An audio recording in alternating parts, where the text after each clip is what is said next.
This is your High Desert Sports Report, the Victor Valley's only weekly action highlights sports program, covering our area's schools, teams, athletes, and sporting events. Kent Blackstone supplies all of the run production in this high desert encounter against Bakersfield. The Yardbirds all-star second baseman puts High Desert on the board in the first, belting his fourth home run of the season, Ronnie Grant scoring ahead of him. Kent Blackstone drives in all 3 runs this game, moving him to the top of the leaderboard in runs driven in on the season for High Desert hitters. He has 45. This 4th inning base hit scores Ronnie Grant with run number 3, but also exemplifies the Yardbirds' frustration in the base running department. Kent Blackstone thrown out at second in his attempt to stretch the base hit to a double. In a successful base running attempt earlier, Kent Blackstone swipes his 29th in the third, but Kent Blackstone then is thrown out trying to steal third in a case where the tie did not go to the base runner. Manager Sip Garza pointing out that the umpire was not in position to see the base runner hit the bag at the same time the tag was applied. Many a call will be disputed, even adamantly argued this night, but with more dire consequences dealt, in fact, for Bakersfield complainers. Manager Brian Cloppy is ejected after arguing a balls and strikes call in the 4th. Home plate umpire Jerry Romero sends the train robbers skipper packing. Doug Sweeney and Larry Pfister, the field umpires, confirming Brian Cloppy's time of departure. In the next inning, Bakersfield starter Zach Kammerman is tossed after recording the final out in the 5th. Apparently a case of, was it something I said? Jerry Romero explaining that ejection to train robbers second baseman Steve Pasquale. Yardbirds leading hitter Ronnie Grant doubles down the line in the 4th. Ronnie Grant's 16th double of the season. It comes off Zach Kammerman, who was a 2017 High Desert Yardbird. Ronnie Grant figuring prominently in High Desert's offense again this night, scoring 2 of his team's 3 runs. He also swipes his 10th stolen base, that actually coming in the 1st inning. Kent Blackstone's 1st inning home run comes in a catch-up effort by High Desert as the train robbers score 3 runs in the 1st. Bakersfield coming into this game in 1st place in the Pacific Division, 8.5 games ahead of the 3rd place Yardbirds. Whether or not the Pecos League reschedules a canceled Yardbirds contest, that is what accounts for the half-game differential. A makeup game will depend on whether or not it would have a bearing on High Desert making the playoffs. This ball game as close as the 1-run outcome would indicate. Both teams with 9 base hits, although the Yardbirds register 3 more extra base hits than the train robbers. Shane Brown, the stand-up double in the 1st. Steve Longo, another of High Desert's extra base hits, the stand-up double. Steve Longo's 5th double of the year. It comes off another train robbers pitcher who was a 2017 Yardbird, relief pitcher John Fleckenstein. High Desert's downfall again this game, leaving runners stranded in scoring position. 10 Yardbirds left on base this night. The Community Table Restaurant Online Sports Report. Action highlights brought to you by the Community Table Restaurant in the Holiday Inn in Victorville. Where every Thursday, it's all-you-can-eat popcorn shrimp for just $9.95. The High Desert Yardbirds get an unprecedented power burst from leadoff hitter Demetrius Moore in their 19-7 pounding of the Amberjacks in Monterey.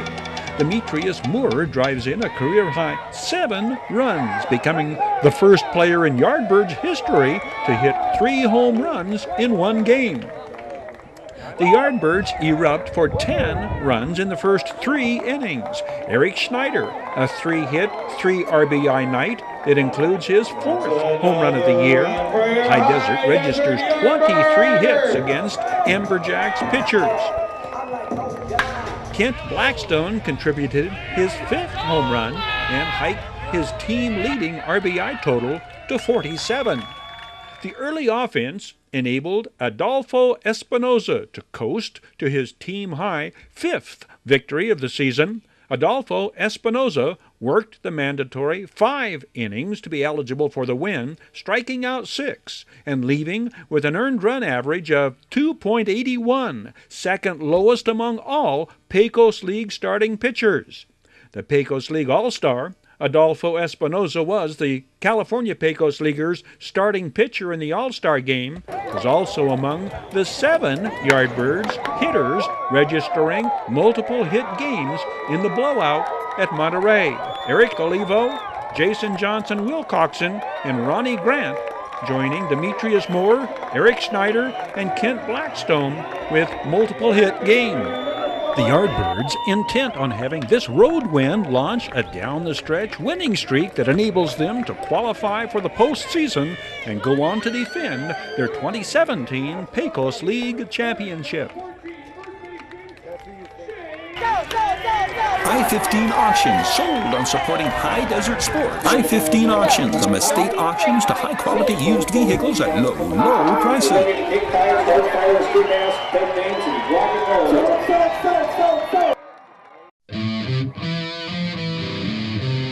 Your High Desert Sports Report is brought to you by Down Home Grill in Victorville on the corner of Bear Valley Road and Ridgecrest Drive. The world-class auctioneers at I-15 Auctions. Bid fast, bid last. I-15 Auctions. Midway Home Solutions in Victorville, providing highest quality home appliances at discount prices for 6 decades. And Ewan Zach Law Firm, trial lawyers for serious problems. And by the Community Table Restaurant in the Holiday Inn in Victorville, supporting high desert teams, athletes, and sports programs. The Yardbirds approach their last home games of the season, coming off a road win at Monterey that saw high desert pitchers combine to shut out the Amberjacks. Kyle Chavez throws the first 6 innings of the shutout, striking out 4. Jalen Bird, Daniel Bodeschbauer, and Kevin Kelleher follow with scoreless frames to complete the whitewash.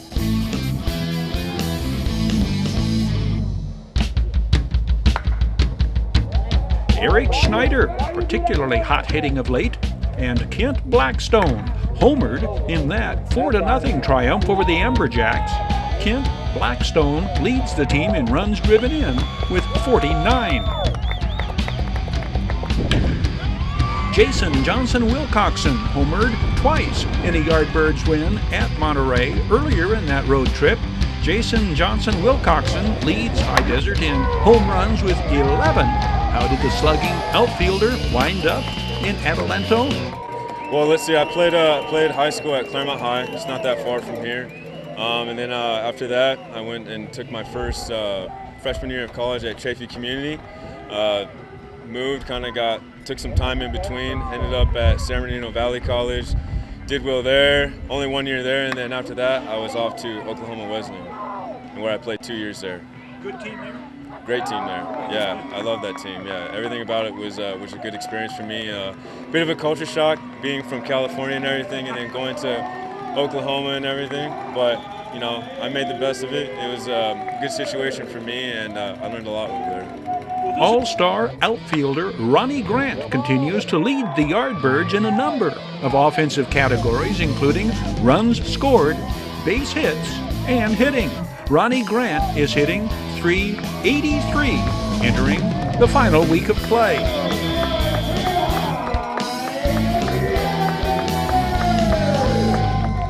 Midway Home Solutions Action Highlights. This video sports online report presented by Midway Home Solutions. Cool solutions to beating the heat. Huge selection of scratch and dent air conditioners, refrigerators, freezers at closeout prices. Midway Home Solutions.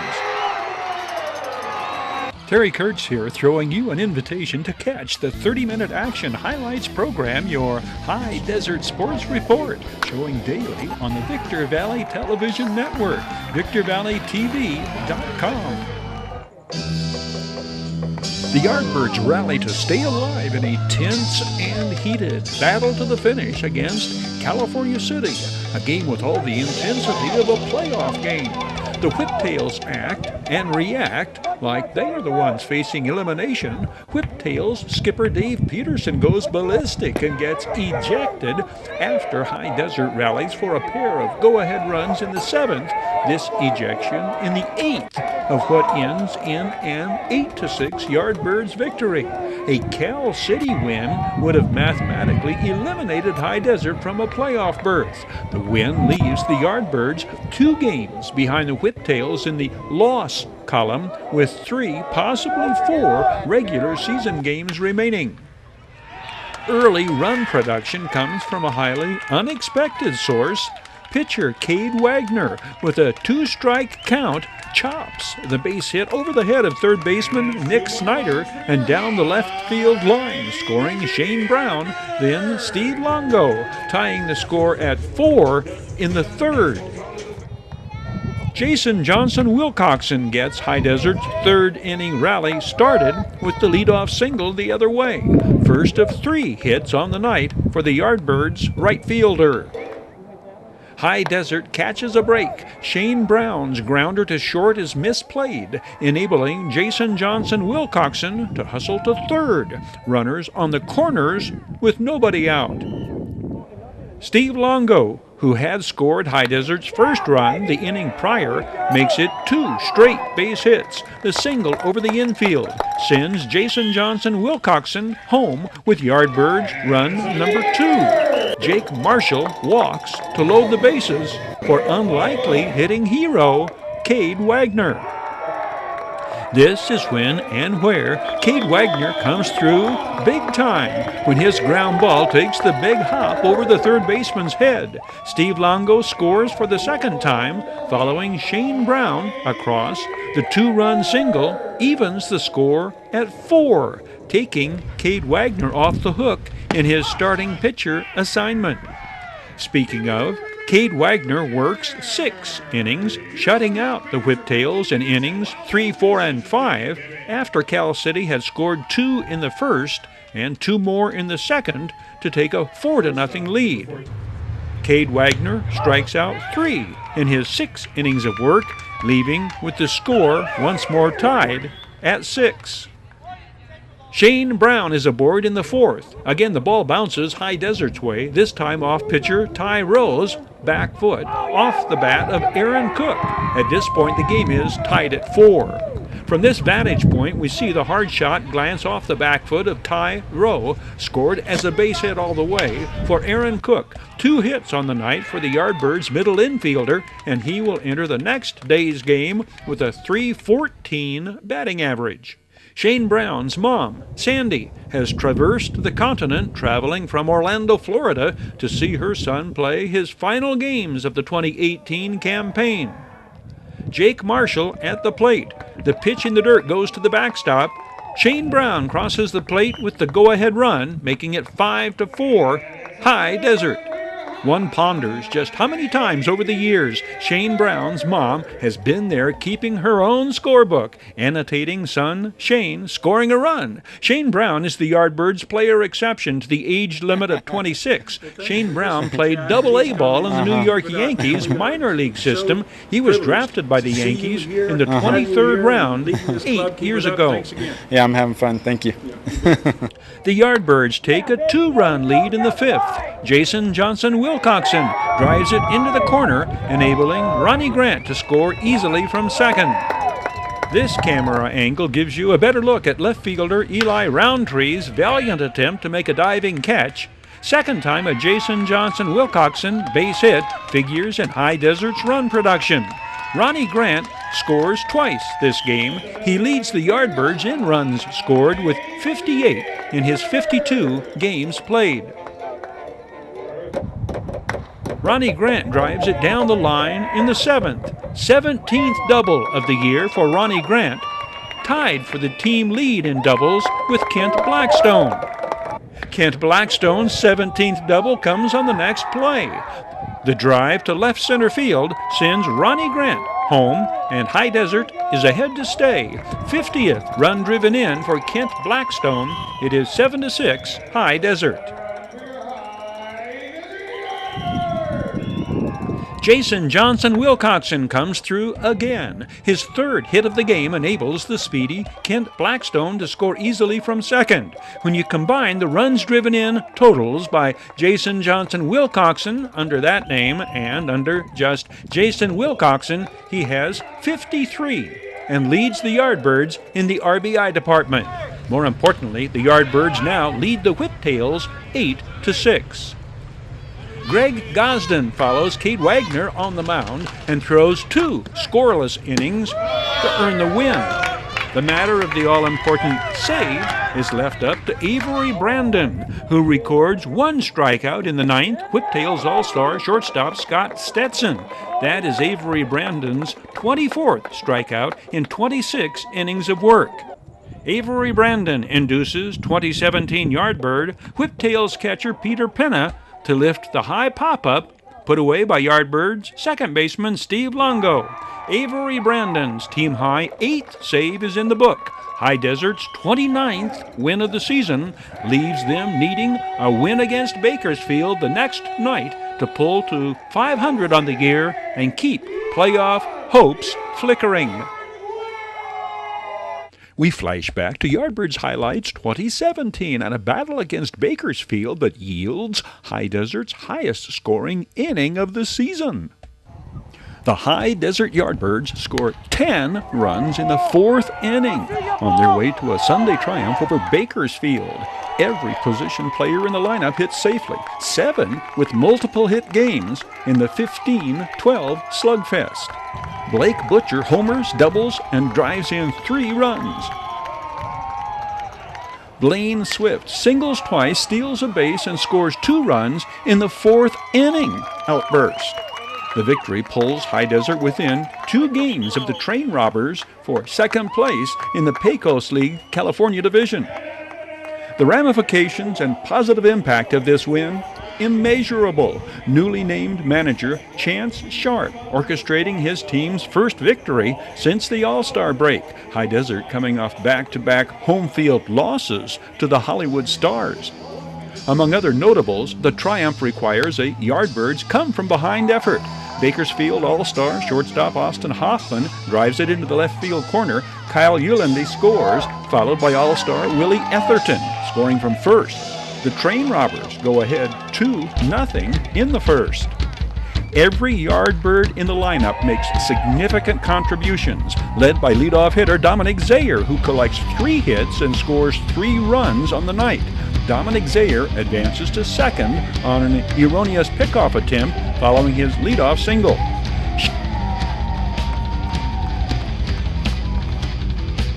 Shane Brown delivers, sending Dominic Zayer home with the sharp single through the infield, the first Yardbirds run of the game. First of 3 RBIs on the night for Shane Brown.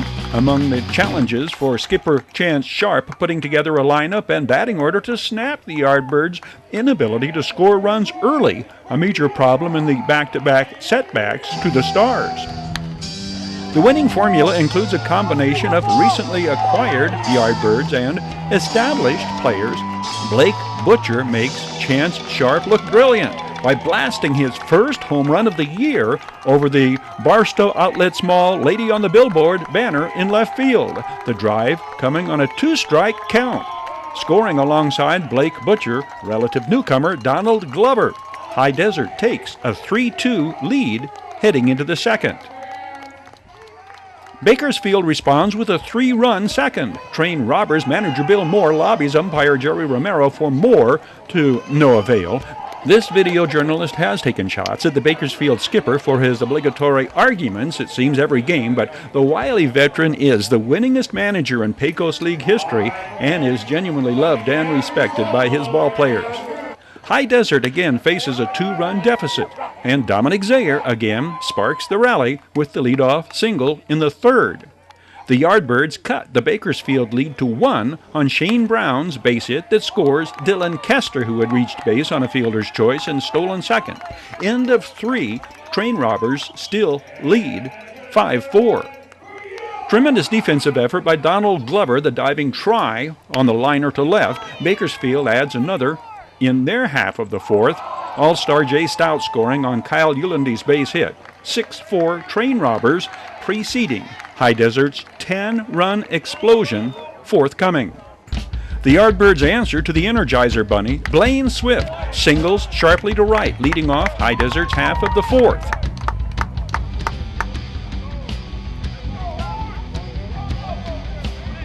With one out, pinch hitter Stephen Wells sends it through the right side of the infield. Blaine Swift advancing to third.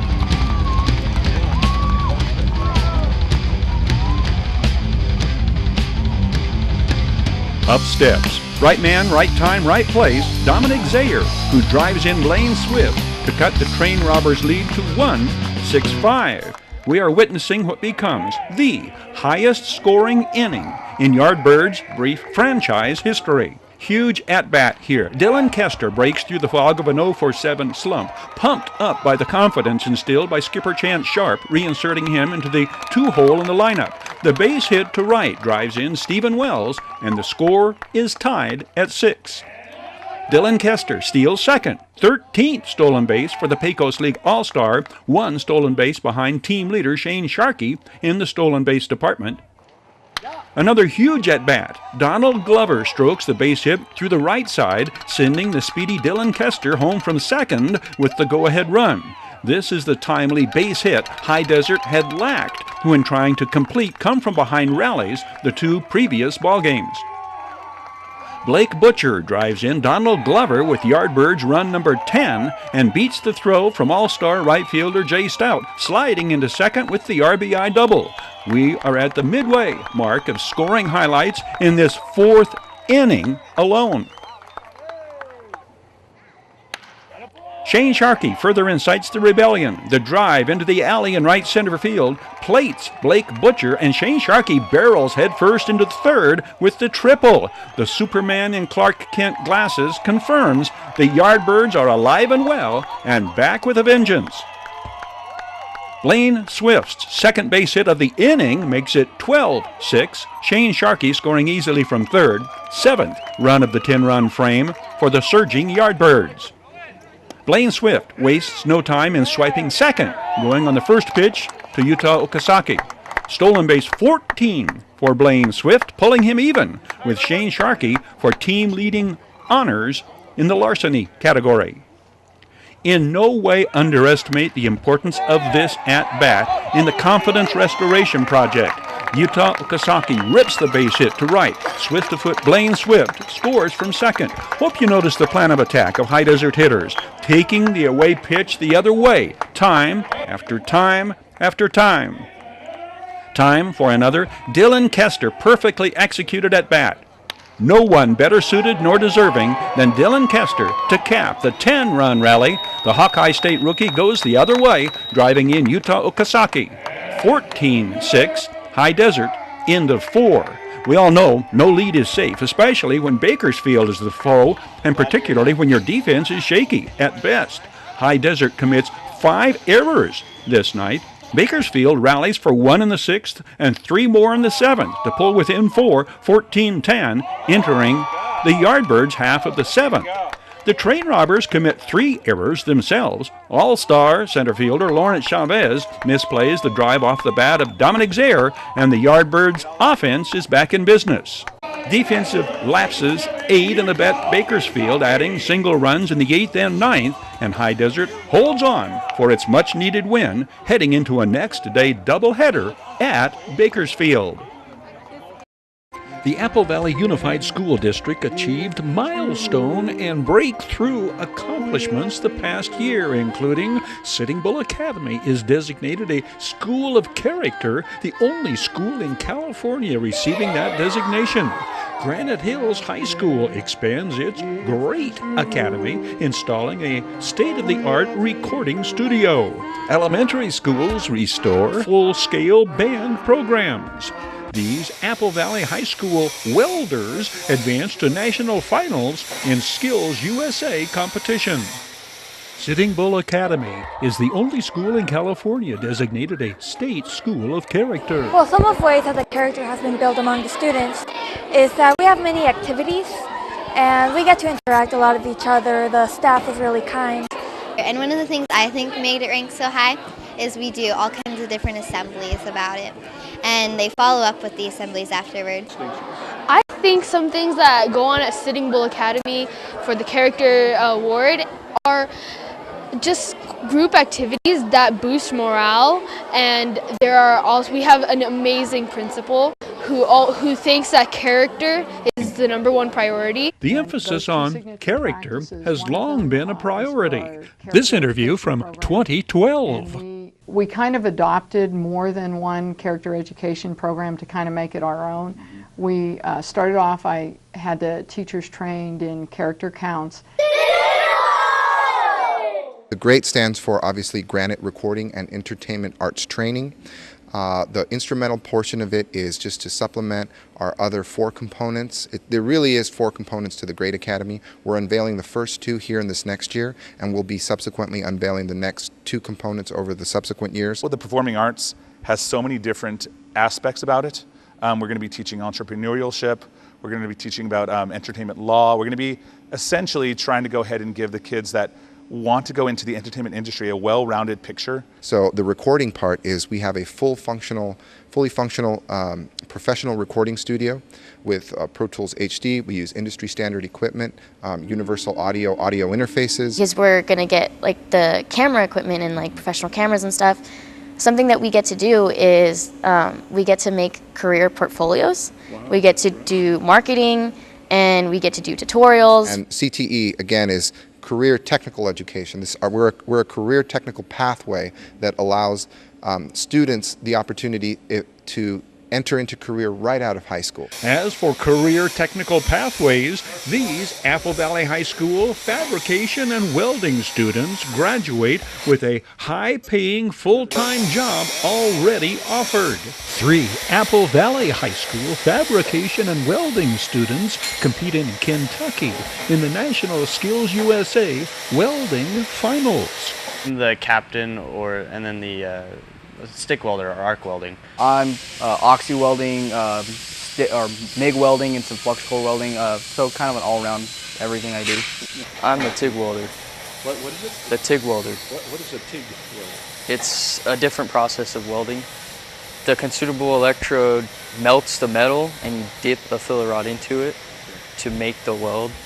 This trio placed in the top 10 at Nationals, 8th place among 39 welding and fabrication teams competing. A first regarding Apple Valley Sun Devils' extracurricular team achievements, Coach Matt Rohrbaugh's football team became the first in the school's 51-year history to go undefeated in regular season play, winning the Sun Devils' first Mojave River League football championship. The Granite Hills Lady Cougars achieved a comparable milestone, winning the first league championship in the history of Granite Hills girls basketball. Granite Hills graduates 312 Cougars at the 2018 commencement. Apple Valley graduates 498 at the Sun Devils' 50th commencement. From preschool, elementary, middle school, to secondary, through to graduation. The schools of the Apple Valley Unified School District, preparing our students for their future, putting learning to work. Your High Desert Sports Report is brought to you by Down Home Grill in Victorville on the corner of Bear Valley Road and Ridgecrest Drive. The world-class auctioneers at I-15 Auctions. Bid fast, bid last. I-15 Auctions. Midway Home Solutions in Victorville, providing highest quality home appliances at discount prices for 6 decades. And Iwanzak Law Firm, trial lawyers for serious problems. And by the Community Table Restaurant in the Holiday Inn in Victorville, supporting high desert teams, athletes, and sports programs. This is your High Desert Sports Report, the Victor Valley's only weekly action highlights sports program covering our area's schools, teams, athletes, and sporting events. Showing daily on the Victor Valley Television Network, victorvalleytv.com.